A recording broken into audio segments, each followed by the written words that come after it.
tous, bienvenue pour ce nouveau White Dwarf, donc le numéro 460. On va donc regarder ce qu'il y a à l'intérieur, s'il y a des choses intéressantes, s'il y a des choses un peu moins bien. Et voilà, et puis comme c'est le premier de l'année, j'en profite pour vous souhaiter encore à tous et à toutes une bonne année, de meilleurs vœux pour 2021. Et que vous fassiez des bons jets critiques, que vous fracassez bien vos adversaires. Et bien entendu, tout ça dans la bonne humeur. Et au plaisir, bien sûr, de se retrouver autour d'une table. Voilà, allez, un petit jingle et puis on attaque ce numéro 460.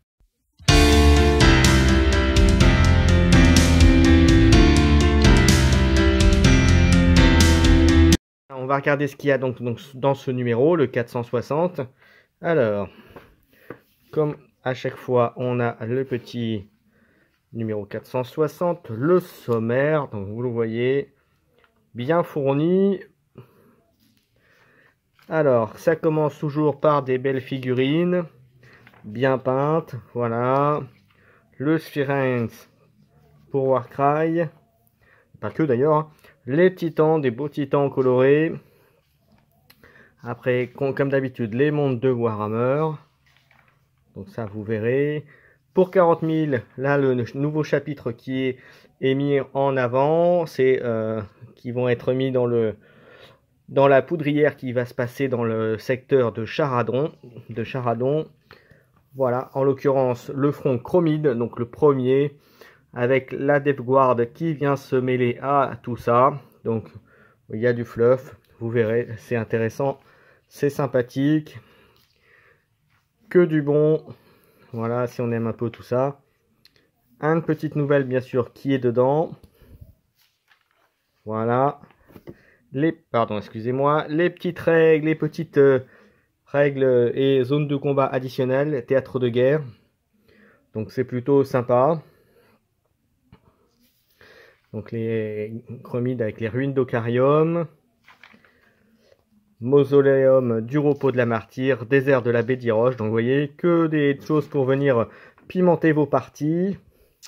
Ensuite les reliques que l'on peut gagner, donc notamment pour le mode croisade. Voilà, reliques de croisade chromide. Ensuite on passe à des figurines de la Death Watch. Vous voyez, donc un beau diaporama. Voilà, donc là des focus un peu sur quelques-unes des figurines qui sont présentes. Voilà, les différentes sections. Ensuite, on passe sur les Empereurs Spears, donc qui sont un nouveau chapitre créé donc par le personnel, enfin par les collaborateurs de White Dwarf, de Games, qui ont créé ça. Donc vous verrez, il y a du fluff, donc les couleurs du chapitre. Voilà, les marquages de rang. Hop.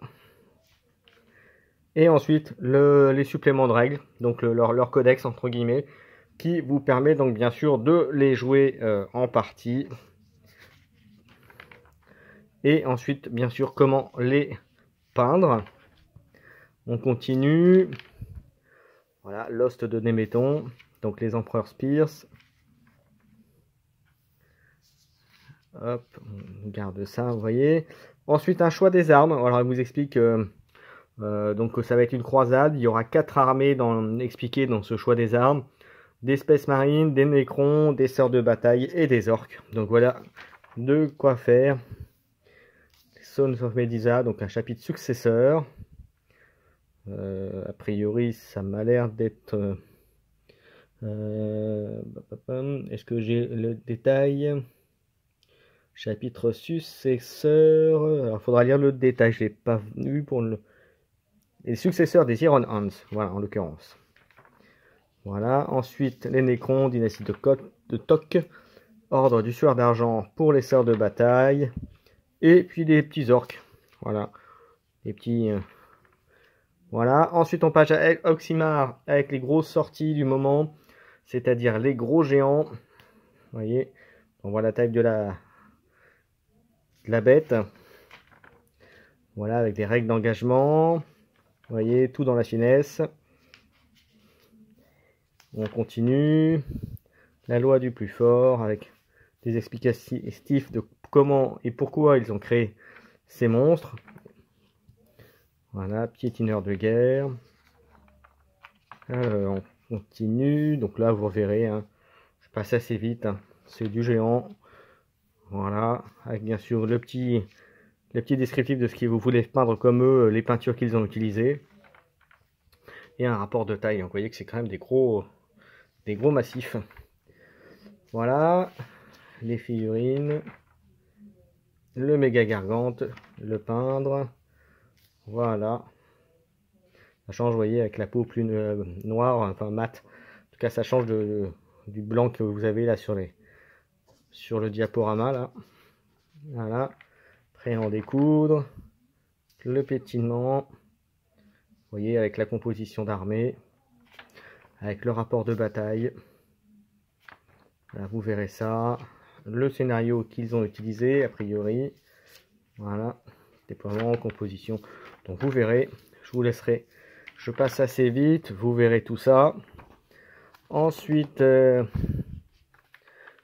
hop, une petite fiction donc avec les Gargantes, les Son of Behemoth en principaux personnages de l'histoire. Ensuite, un petit mini-jeu, la méga baston, où a priori, vous voyez, vous avez l'air de jouer 4 géants. Voilà. Donc vous verrez ça. À vous de voir. Et il faut donc une figurine de méga gargante, un champ de bataille, ton décor, 6 jetons, des 6 faces et un méga ruban. Ouais, après, oui. Bon, à voir. On verra ce que ça donne. Je veux pas. À vous. N'hésitez pas à mettre en commentaire ce que vous pensez de ce petit jeu. Moi, je vais être franc avec vous, je n'en pense pas grand chose. Ensuite, un petit peu de Dire Chasm, d'Underworld Dire Chasm, point de gloire. Donc là, pareil, je vous laisserai lire. Il y a pas mal de petites astuces. Que vous soyez expérimenté ou non, c'est toujours intéressant à lire. Un petit peu de Blood Bowl, ça fait longtemps. Avec, vous voyez, l'équipe des petits hommes bêtes. Enfin, les sauriens.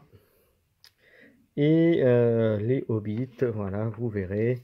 Ensuite, on passe à un petit peu de Titanicus, un Tactica. Donc là, vous verrez. Hop. Ensuite, on passe à la Black Library avec la nouvelle saga qui va arriver. Voilà. Le Film Slayer, tout ça. Un nouvel extrait. Mer de feu. Chronique d'un vagabond. Et c'est la première partie. Vous verrez ça. Voilà, donc la foi et le feu, c'est terminé. Manifestement, on passe sur celui-ci. Et enfin, on arrive à la fin. Voilà, avec des belles petites photos à nouveau. Des belles motos. Des bons véhicules. Beaux chariots Nighthaunt. Voilà. Des belles photos, des belles images. Voilà, du Underworld.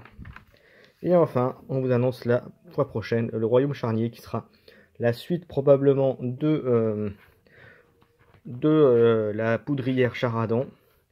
Et voilà. Ben voilà, on a fait le tour. Alors, qu'est-ce qu'on peut en dire vite fait, sans être entré dans le détail? Ben, je suis assez déçu parce que moi personnellement, alors à part la poudrière hein, et peut-être un petit peu le Dire Chasm, il n'y a pas grand chose d'intéressant pour moi. C'est assez creux. Alors c'est vrai qu'il y a le chapitre successeur. Voilà, globalement il n'y a rien de transcendant dans ce numéro. On va dire que c'est un épisode de janvier, un épisode de début d'année. Donc j'espère que les prochains seront un poil mieux, qu'il y ait un peu plus de contenu. Notamment on parle beaucoup de Age of Sigmar, des nouveautés Age of Sigmar qui vont arriver samedi. On parle aussi de Kill Team, et il n'y a pas un mot sur Kill Team. Il n'y a pas un mot non plus sur Underworld, enfin sur les nouveautés Underworld, enfin rien d'extraordinaire. Ils auraient pu tout simplement reprendre des infos qu'ils avaient diffusées sur Warhammer Community pour mettre l'eau à la bouche, mais non. Ils sont restés sur un numéro finalement très classique et qui, à mon sens, n'apporte pas grand chose, encore une fois, à part la poudrière, le chapitre successeur. Le reste, c'est du contenu, mais qu'on pourrait trouver, j'ai envie de vous dire, un peu n'importe où. Voilà, et ben écoutez, moi j'en ai terminé pour l'analyse de ce numéro, de mes impressions. Encore une fois, ça ne regarde que moi. En tout cas, j'espère que ça vous ça vous a servi, que ça vous plaît. N'hésitez pas encore une fois à commenter, à liker, à vous abonner à la chaîne pour les prochains numéros White Dwarf puisque je continuerai. Et puis je vous donne rendez-vous pour un prochain numéro justement. Ciao ciao tout le monde.